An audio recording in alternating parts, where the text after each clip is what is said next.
So here is the problem which I gave you guys to solve it on your own. So let's start solving it together.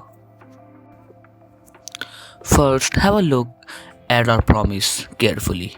When we are getting true value, we are resolving our promise and sending success as the data, and when we are sending the false value, then we are rejecting our promise and sending error as the value. So let's start dry running our promise. Here first we are resolving our promise. Clearly you can see that here we are sending the true value. So our promise gets handled by the then method, the first then method, and here we are printing success, and from this then method we are also returning a new promise but with the true value.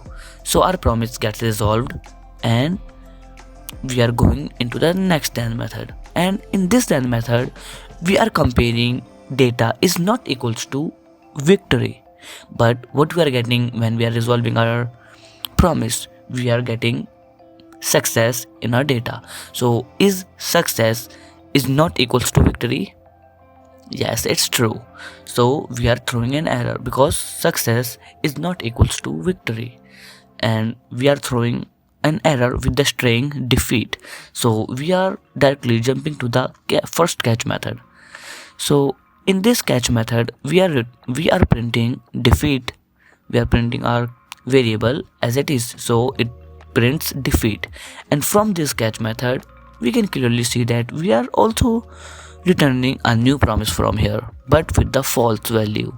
So again, one more time, we are going into the catch method, and in this catch method we are printing error. So what gets printed here? Obviously error as string, and from this catch method we can see that it's returning error caught as a string, not an actual error, not an object of error, just a simple string error caught.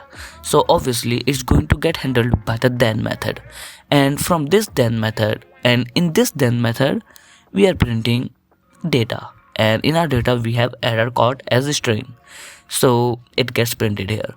And from this then method we are returning new error using the error constructor, not the actual error. We are not invoking any error in the node environment. We are just returning a new object of error class, using this error constructor, and as the message we are sending test as the string.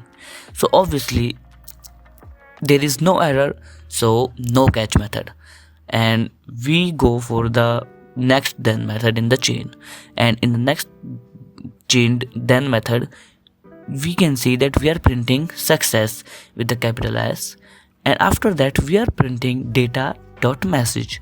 And what we have in our data message, in our data variable, obviously we have a error object, and the property of that error object contains message with the test as the string.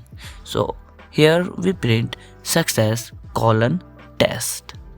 So tell me in the comments if you guys got the right answer, and if you have solved it, you really understood what promises are. So if you got any error, just don't freak out, because actually this is a tough question, so just don't beat up yourself so much. Just keep practicing. We're gonna learn about async await and try and catch, and if we get some more time we will learn about something more. So without further ado, let's get started.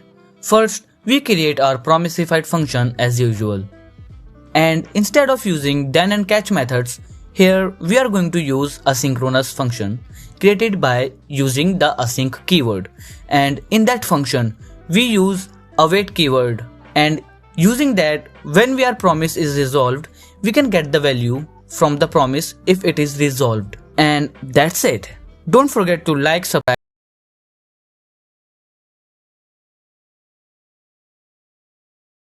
This is what they show people when they don't handle exceptions and errors properly. And that's why try and catch are important. So enough with the jokes and let's run it.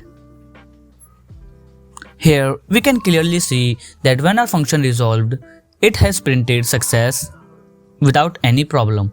But when we called the function with the false value, it says unhandled rejection and node exited right there.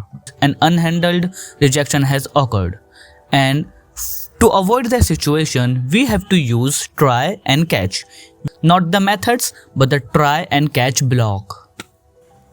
In try block, we put our instructions, and if any error occurs in any one of these instructions, it goes into the catch block, and in the catch block, we handle the error properly. And here you can clearly see that we are not getting unhandled rejection error from the node anymore, and instead we are getting our own error. I mean the error we passed in the reject function. Here I wanna point out one thing, that you cannot use await keyword outside the async function. Await keyword is only allowed inside the async function or the async block. Now here comes the question, that why should we use async and await when we have then and catch methods? Because async and await makes the code more readable and maintainable, where then and catch can be tedious and confusing when they get too long.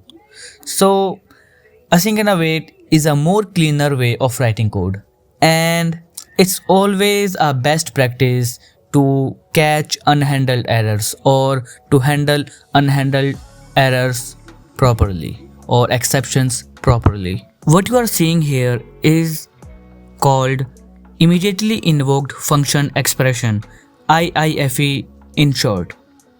These are self-executing functions which execute immediately as soon as they are defined.